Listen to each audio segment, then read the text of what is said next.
Can you name a few examples where industry or whoever, implemented it, used decision-making theory in an applied setting to actually cause some type of behavioral change for the better of, whatever they wanted to achieve?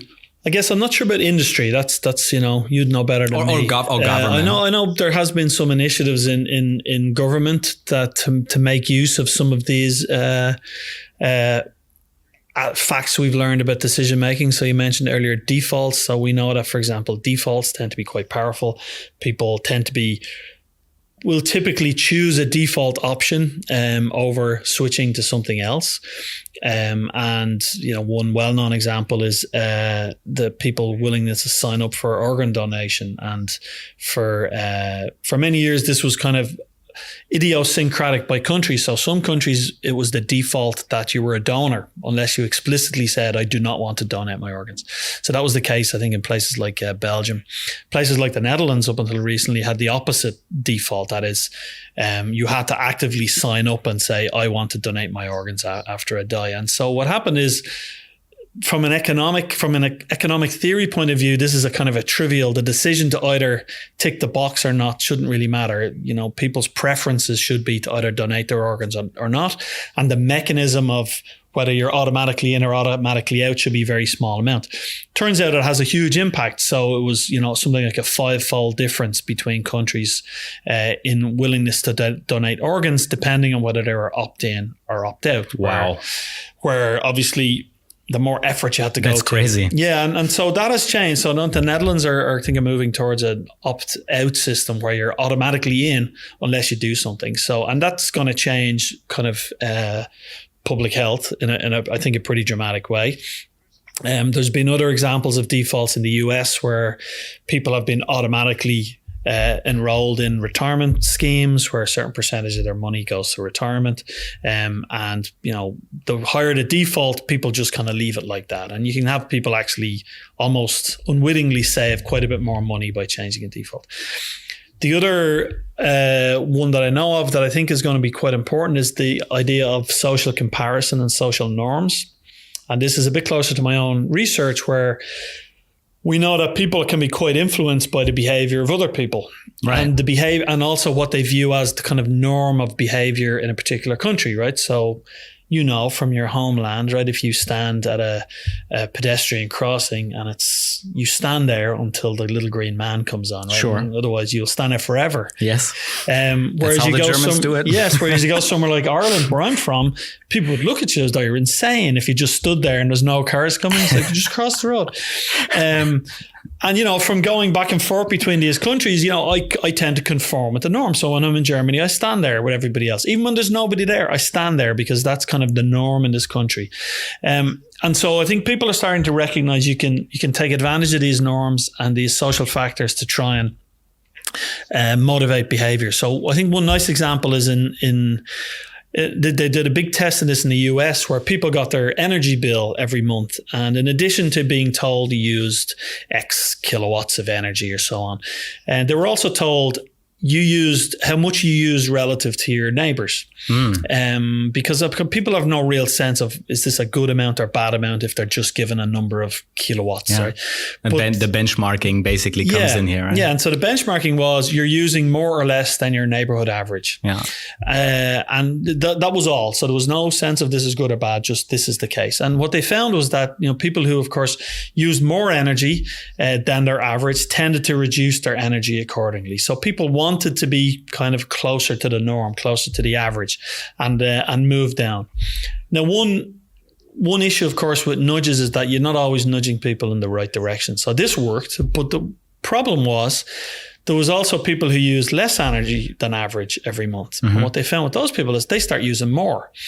So there was a perception that, you're kind of supposed to use the average, and if I'm well under average, I'm going to start, blow drying my hair every morning and leaving the fridge open or whatever. Don't have to feel bad about it. Yeah. So I use more. And so this is called, we call this a boomerang effect, where there was a good intention, which turned out to be bad. So in the second set of studies, they used the social norm, but they also used some kind of social labeling. So The second round, they gave people also, this is your neighborhood average and you're below or above.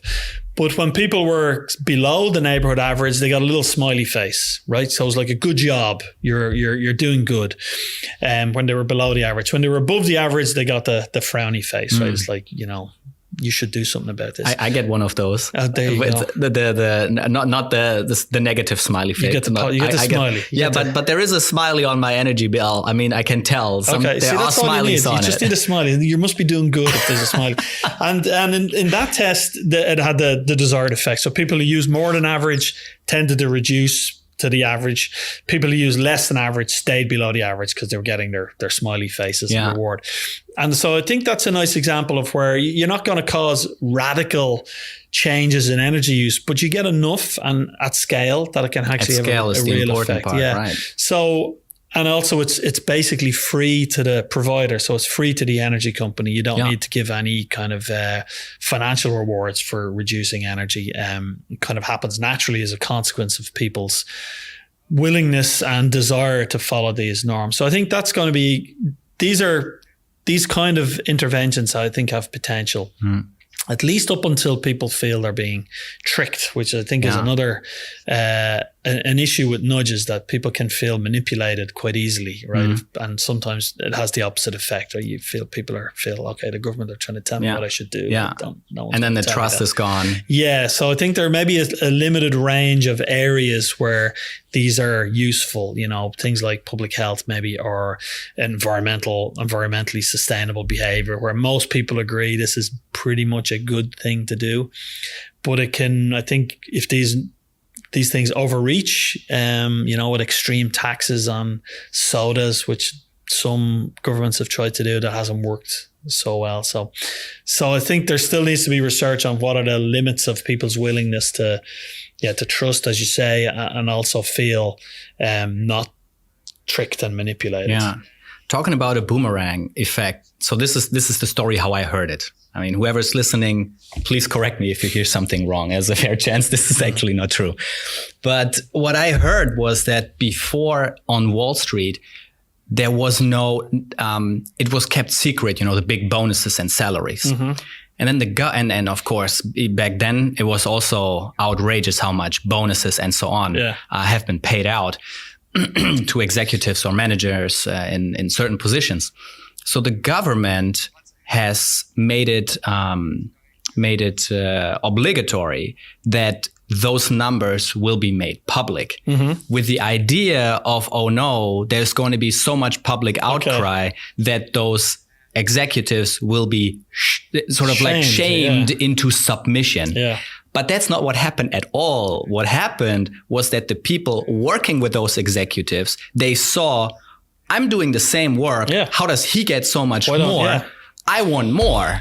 And that's then what happened. It started to inflate everything even more instead of, it's pulling it down. I think that's a really good example, if it's true. But I think it's a really good example of how you can enact policy, to have one effect and fail to consider how people will psychologically respond to this. And it's still transparent, by the way. As far as I know, it's still transparent. But of course, you're going to, what we started talking about, you're going to generate these feelings of unfairness and inequality. If I'm doing the same job, maybe even working harder than this guy's making twice the money I am, people really don't like that. I mean, and even if all of a sudden they're perhaps previously pay packet they're perfectly happy with now seems completely inadequate. And how could I possibly live on this? So, it must feel like you've been taken for a ride. It feels you're being taken advantage of and someone else is profiting off you. So it generates all these, I think, these cognitions that are